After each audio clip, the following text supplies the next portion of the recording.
ಇವತ್ತು ದುರ್ಗಾ ಮಾತಾ ದೇವಿಯ ಒಂದು ಜಾತ್ರಾ ಮಹೋತ್ಸವ ಸೋಮದೇವರಹಟ್ಟಿಯಲ್ಲಿ, ಇದು ಬಬಲೇಶ್ವರ ಮತಕ್ಷೇತ್ರದಲ್ಲಿ ಬರುತ್ತೆ.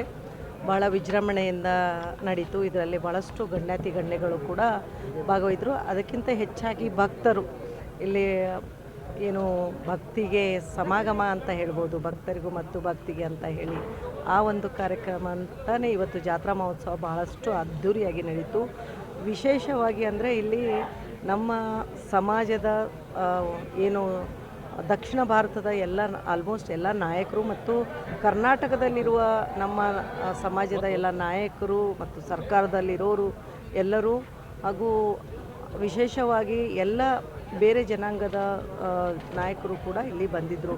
ನೀವು ನೋಡಿದ್ರೆ ಗೋವಾದಿಂದ ಮೈಕಲ್ ಲೋಬೋ ಅವರು ಬಂದಿದ್ದರು, ಆಮೇಲೆ ಸೋಲಾಪುರದಿಂದ ಒಬ್ಬರು ಶಾಸಕರು ಬಂದಿದ್ದರು.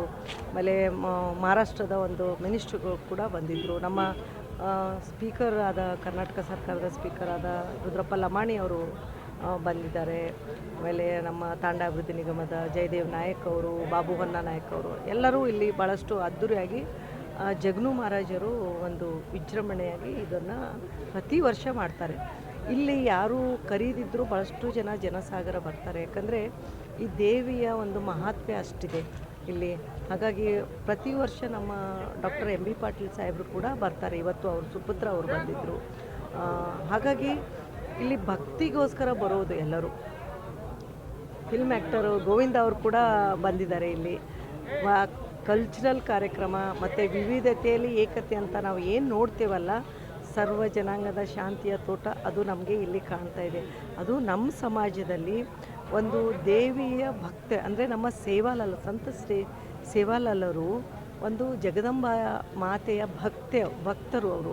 ಸೊ ಹಾಗಾಗಿ ಆ ದೇವಿಗೆ ನಾವು ಒಂದು ನಮ್ಮದೇ ಆದ ವಿಶಿಷ್ಟವಾದ ಪೂಜೆ ಮಾಡಿ ಹಲವಾರು ಬಲಿ ಕೂಡ ಇಲ್ಲಿ ಕೊಟ್ಟು, ಆಮೇಲೆ ವಿಜೃಂಭಣೆಯಿಂದ ಎಲ್ಲ ರೀತಿಯಾಗಿ ಊಟವನ್ನು ಮಾಡಿಸಿ ಜಾತ್ರಾ ಮಹೋತ್ಸವ ಬರ್ತಾರೆ. ಇನ್ನೂ ಸಾಯಂಕಾಲವರೆಗೂ ನಿಮಗೆ ನೋಡ್ಬೋದು, ಇಡೀ ದಿನ ಇಲ್ಲಿ ಜಾತ್ರಾ ಮಹೋತ್ಸವ ಇರುತ್ತೆ. ಹಾಗಾಗಿ ಮಾಧ್ಯಮ ಮಿತ್ರರು ಭಾಳಷ್ಟು ಜನ ಇಲ್ಲಿ ಬಂದಿದ್ದರು. ಹಾಗಾಗಿ ಎಲ್ಲರೂ ಭಕ್ತರು ಮತ್ತು ನಮ್ಮ ದೇವಸ್ಥಾನಕ್ಕೆ ಒಂದು ಒಳ್ಳೆ ಅವಿನಾಭಾವ ಸಂಬಂಧ ಅನ್ಕೋಬೋದು ಒಂದು ದೇವಸ್ಥಾನದಲ್ಲಿ. ಹಾಗಾಗಿ ಈ ಒಂದು ಸೋಮದೇವರ ಹಟ್ಟಿಯಲ್ಲಿ ಭಾಳಷ್ಟು ಹೆಲಿಪ್ಯಾಡ್ ಫಸ್ಟ್ ಮೊದಲನೇ ಬಾರಿಗೆ ಇಲ್ಲಿ ವಿಜಯಪುರದಲ್ಲಿ ಹೆಲಿಪ್ಯಾಡ್ ಆಗಿದ್ದು ಇಲ್ಲಿ ಸೋಮದೇವರ ಹಟ್ಟಿಯಲ್ಲಿ.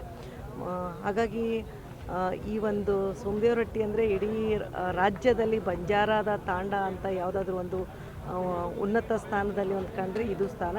ಆಮೇಲೆ ಇಲ್ಲಿ ಕೂಡ ರೋಡ್ಗಳು ಕೂಡ ನಮ್ಮ ಡಾಕ್ಟರ್ ಎಂ ಬಿ ಪಾಟೀಲ್ ಸಾಹೇಬರು ಭಾಳ ಉತ್ತಮವಾಗಿ ಮಾಡಿದ್ದಾರೆ. ಅವರು ಪ್ರತಿ ವರ್ಷ ಅವರು ಕುಟುಂಬದವರು ಎಲ್ಲ ಕೂಡ ಈ ದೇವಸ್ಥಾನಕ್ಕೆ ಭಾಳ ಧಾವಿಸ್ತಾರೆ. ಹಾಗಾಗಿ ತಾವೆಲ್ಲರೂ ಕೂಡ ಇಲ್ಲಿ ಬಂದಿದ್ದಾರೆ. ಎಲ್ಲ ಒಳ್ಳೆಯ ಉತ್ತಮ ಕಾರ್ಯಕ್ರಮ. ಡಾಕ್ಟರ್ ಎಂ ಬಿ ಪಾಟೀಲ್ ಸಾಹೇಬರು ಕೂಡ ಇದಕ್ಕೆ ಭಾಳ ಭಕ್ತರು ಈ ದೇವಸ್ಥಾನಕ್ಕೆ. ಹಾಗಾಗಿ ಈ ಒಂದು ಜಾತ್ರಾ ಮಹೋತ್ಸವ ವಿಜೃಂಭಣೆಯಾಗಿ ನಡೀತಾ ಇದೆ. ದುರ್ಗಾದೇವಿಯ ಜಾತ್ರಾ ಮಹೋತ್ಸವದ ಪ್ರಯುಕ್ತ ನಮ್ಮ ಗುರುಗಳಾದಂಥ ಜಗನು ಮಹಾರಾಜರು ನಾಡಿನ ಮಾತ್ರವಲ್ಲದೆ ದೇಶದ ಅನೇಕ ರಾಜ್ಯಗಳಿಂದ ಪ್ರಮುಖರನ್ನು ಕರೆಸಿ ಮತ್ತು ಬಾಲಿವುಡ್ ನಟರಾದಂಥ ಗೋವಿಂದರವರನ್ನು ಕೂಡ ಕರೆಸಿ ಸಮಾಜದ ಬಗ್ಗೆ ಚಿಂತನೆ ಮಾಡ್ತಕ್ಕಂಥ ಒಂದು ಸಂದರ್ಭ. ಈ ಸಂದರ್ಭದಲ್ಲಿ ನಮ್ಮ ತಾಂಡ ನಿಗಮದ ಅಧ್ಯಕ್ಷರಾದಂಥ ಜಯದೇವ್ ನಾಯಕರು ಕೂಡ ಈ ಕಾರ್ಯಕ್ರಮದಲ್ಲಿ ಭಾಗವಹಿಸಿದ್ದಾರೆ. ನಾಡಿನ ಮಾತ್ರವಲ್ಲದೆ ಬೇರೆ ಬೇರೆ ರಾಜ್ಯಗಳಿಂದಲೂ ಕೂಡ ಅನೇಕ ಪ್ರಮುಖರು ಕೂಡ ಈ ಜಾತ್ರೆಯಲ್ಲಿ ಭಾಗವಹಿಸ್ತಾರೆ. ಸಂತೋಷ ಅಂತ ಹೇಳಿದರೆ ಜಗನು ಮಹಾರಾಜರು ಇಂಥ ಒಂದು ಸಣ್ಣ ತಾಂಡದಲ್ಲಿ ಇಂಥ ಒಂದು ದೇವಿಯ ಮೂರ್ತಿ ಪ್ರತಿಷ್ಠಾಪನೆ ಮಾಡಿ ದುರ್ಗಾದೇವಿ ಆಶೀರ್ವಾದ ಪಡೆದು ಎಲ್ಲ ಕಡೆಯಿಂದ ಎಲ್ಲ ರಾಜ್ಯದಿಂದ ಬಂದು ಈ ಕಾರ್ಯಕ್ರಮದಲ್ಲಿ ಭಾಗವಹಿಸಿದ್ದು ನಮಗೆ ಅತೀವ ಸಂತೋಷ ಆಗ್ತದೆ. ಕಾವಿ ಬಟ್ಟೆ ಹಾಕ್ಕೊಂಡು ಉಪದೇಶ ಮಾಡ್ತಕ್ಕಂಥ ಸ್ವಾಮಿಗಳು ಇದ್ದಾವೆ. ಸರಳವಾಗಿ ಪ್ಯಾಂಟು ಶರ್ಟು ಹಾಕ್ಕೊಂಡು ಸಾಧಾರಣ ಜನರಲ್ಲಿ ಬೆಳೆದುಕೊಂಡು ಇಷ್ಟೊಂದು ಜನರನ್ನು ಕರೆಸಿ ಅವರಿಗೆ ತಮ್ಮ ಸಂದೇಶವನ್ನು ಕೊಡ್ತಕ್ಕಂಥ ಈ ಸಂದರ್ಭದಲ್ಲಿ ಮತ್ತು ಅಭಿವೃದ್ಧಿಯನ್ನು ಕೂಡ ಮಾಡಿದ್ದಾರೆ. ಕ್ಷೇತ್ರ ಧಾರ್ಮಿಕವಾಗಿ ಅಂತಂದರೆ ಪೂಜೆ ಪುರಸ್ಕಾರ ಬೇರೆ, ಮತ್ತು ಜನರಲ್ಲಿರ್ತಕ್ಕಂಥ ಮೌಢ್ಯಗಳನ್ನು ತೆಗಿಬೇಕು.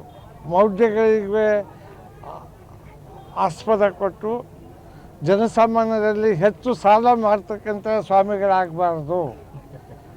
ಜನಸಾಮಾನ್ಯರಿಗೆ ತಿಳುವಳಿಕೆ ಕೊಟ್ಟು ಅವರ ಅಭಿವೃದ್ಧಿ ಮಾಡಬೇಕು.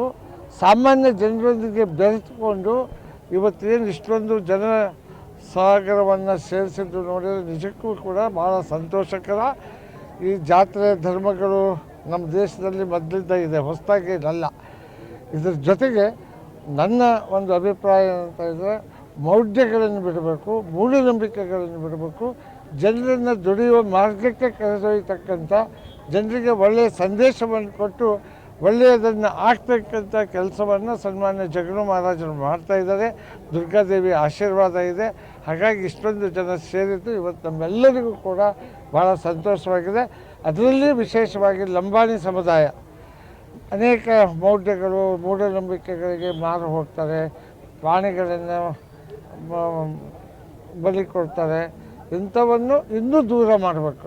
ಇಲ್ಲಿ ಪ್ರಾಣಿ ಬಲಿ ಕೊಡ್ತಕ್ಕಂಥದ್ದು ಇನ್ನೂ ಕಡಿಮೆ ಆಗಬೇಕು. ಉದಾಹರಣೆಗೆ ನಾನು ಸಂತ ಸೇವಾಲಾಲ್ ಜನ್ಮಸ್ಥಾನ ಮಹಾಮಠೀಯ ಸಮಿತಿ ಅಧ್ಯಕ್ಷರಾಗಿ ನಾನೇ ಇದ್ದೇನೆ. ಕಳೆದ 14 ವರ್ಷಗಳಿಂದ ಇವತ್ತು ಸಂತ ಸೇವಾಲಾಲರ ಸಂದೇಶವನ್ನು ಸಾರ್ತಕ್ಕಂಥ ಮತ್ತು ವಿಶೇಷವಾಗಿ ನಮ್ಮ ಜನ ಕುಡಿತದ ಕಡೆಗೆ ಬಿಟ್ಟು ಇವತ್ತು ಯಾರೂ ಕೂಡ ಮಾಲಾಧಾರಿಗಳಾಗಿ ಅಲ್ಲಿ ಹೋಗ್ತಾರೆ, ಮಾಲೆಗಳನ್ನು ಹಾಕ್ತಾರೆ.